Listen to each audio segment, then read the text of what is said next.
$330 billion. That is the number Pete Hegseth just put on the table to replace the missiles we have burned through in this Iran war. And in the same hearing, asked to disavow what counts as a war crime under his own department's manual, he refused. Twice. Senator Mark Kelly, former Navy combat pilot. 4 deployments, the only person in that room who has actually been shot at. He walked in with the budget numbers and the DoD's own war crime manual, and he gave Hegseth every chance to walk it back.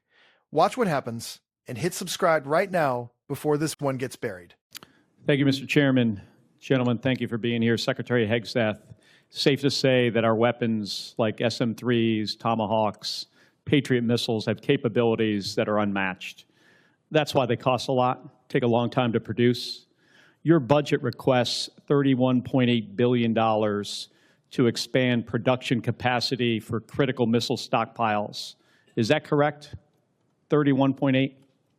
I'm looking at $53 billion for munitions acceleration over 14 critical munitions, of which the ones you listed are a part. Okay, so 53. I believe more than that. Yes, sir. More than 20 billion more. So we've been working together to grow the industrial base because we're all worried about how our stockpiles would hold up in a conflict against China. Since the start of this war, you've made it a point to highlight the number of strikes the U.S. military is carrying out, citing that more than 13,000 targets had been struck as of April 8th. On March 2nd, you said, and this is a quote, "This was a massive, overwhelming attack across all domains of warfare, striking more than 1,000 targets in the first 24 hours. On March 10th, you said, "Yet again, our most intense day of strikes inside of Iran." On April 6th, you said, and this is another quote, "The largest volume of strikes since day one of this operation." Your department has released video after video of things blowing up. None of us doubt the strength of the U.S. military and their ability to do hard things. I understand that better than anybody. The questions we should be asking and answering are, what does this cost us and what does it achieve for the American people? Many of these strikes use our best weapons, and we're using a lot of them and a lot of interceptors. Open source reporting has estimated that the military has used an outrageous number of Patriots. I'm not even going to say the numbers, but a lot of Patriots, a lot of THAAD rounds, JASSM-ER, Tomahawks, very expensive, exquisite. We can't make these munitions overnight, and it's clear from your budget request that you know that. Can you tell us how many years specifically is it going to take to replace these systems? Senator, thank you for the question. I would defer to the comptroller on the amount because I think it's a lot higher than 53. If you look at long-range fires, JASSMs, LRASMs, Tomahawks, we're looking at $238 billion. Okay, we're looking at $40 billion for hypersonic. So I actually think it's closer to $330 billion in munitions. Okay, how many years to replenish? That's the question. I think that's exactly the right question, too, Senator, because the time frame we were existing under was unacceptable. Okay, well, and what this budget does, I mean, months and years, fast. Years. I mean, we're building new plants in real time. So just to replace what we have expended. I said months. And then you said years. It depends on the weapon system, but 2 to 3, 4x of what we have today. Okay. So yes, we're dealing with a reality under the previous administration of what they sent to Ukraine and what they allocated elsewhere. Okay, I got it. So we fired years worth of munitions.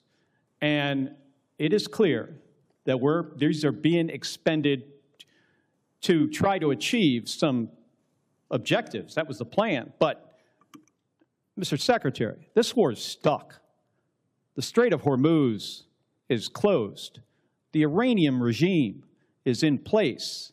The nuclear material still in their hands. Americans are being crushed by higher costs. And it's not clear to them at all what the goal of this war is.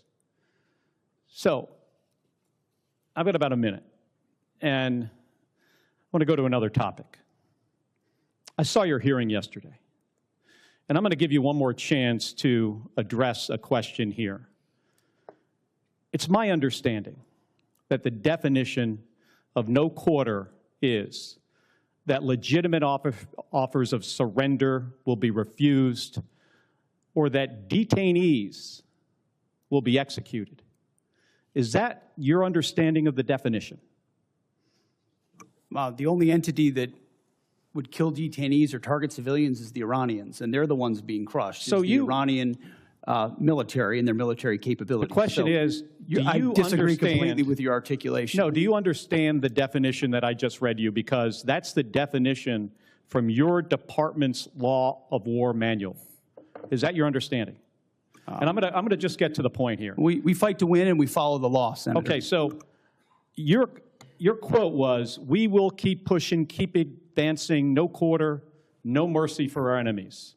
And yesterday, you did not clarify whether you stand by this statement. So I'm going to give you another opportunity to clarify if that is what you meant. Do you stand by that statement you made on March 13th? We have untied the hands of our warfighters. We fight to win, and we follow the law. Okay, so you're not clarifying. So you stand by that statement. So you're the Secretary of Defense. The things you say matter. And your response here, right now, makes it clear to the American people exactly why you are not right for this job. It makes it clear to our enemies, Senator. Thank you, Mr. Chairman. Thank you. Senator Sheehy has left the room, but it's been whispered to me that I just referred to him in the last exchange as Senator Schmidt. I don't know if he considered that a compliment or an insult, but I do correct that for the record. Senator Slotkin, I think you were next. Thank you. All right, so let's talk about what just happened, because there are two separate disasters inside this exchange, and both of them deserve their own breakdown. Start with the money, because that is where Kelly starts. The first job is making the Secretary of Defense admit on the record what this war is actually costing the American taxpayer. Watch how casually that number lands. $330 billion, not the 31. $8 billion in the original budget request, not the $53 billion Hegseth tried to pivot to. 330. That is what it cost to put back the Tomahawks, the Patriots, and the JASSMs we have already burned through.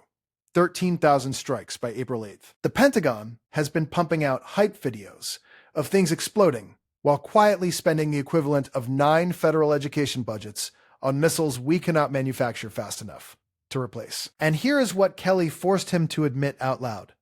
We are building new factories in real time just to refill the shelves.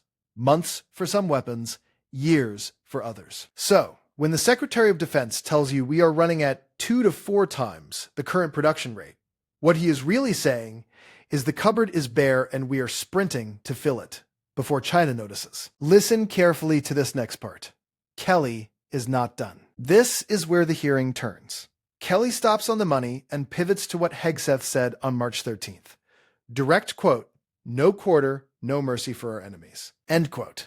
Then Kelly does something almost no senator does in a hearing like this. He reads the DoD's own Law of War manual back to him.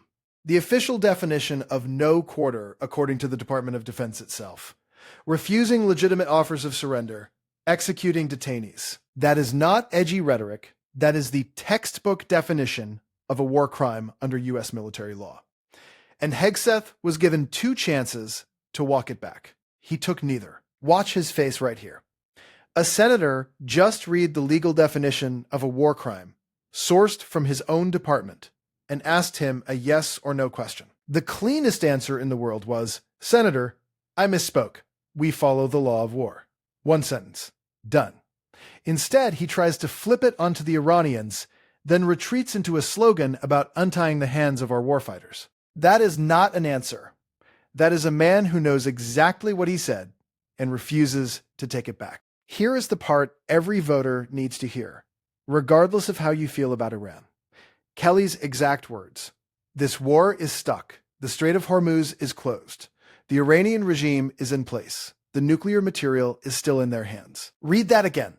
After 13,000 strikes, $330 billion in munitions, and months of operations, the 3 things this war was supposed to accomplish have not happened.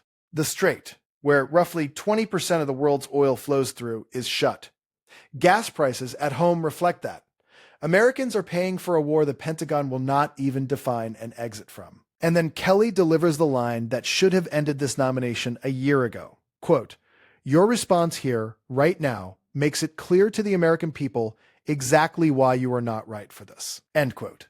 And the Secretary of Defense's response is to accuse Kelly of making it clear to the enemy. Think about that for a second. A combat veteran asking the SecDef to confirm he follows the laws of war is somehow the one helping the enemy. That is the entire administration's posture, in one sentence. Zoom out, because this is bigger than one bad hearing. The Secretary of Defense was asked, on camera, under oath, to affirm that the United States military follows the law of war. He could not say yes. Not once. Not twice. And the man who eventually has to send somebody's kid into a combat zone is the one who refused. The chain of command runs through him. The orders run through him. The rules of engagement run through him, and he is signaling in front of a U.S. senator on a live camera that the rules are optional when he decides they are. That is not a gaffe. That is a doctrine. So here's the line you can use when this comes up at the dinner table. $330 billion. 13,000 missiles fired. The Strait of Hormuz still closed. The regime still in place. And the man running the Pentagon will not state on the record that we follow the laws of war. That is the scoreboard. If this breakdown hit, like the video, subscribe so you don't miss the next one. And send this to somebody who keeps hearing we are winning and deserves the actual receipts. I'll see you in the next one.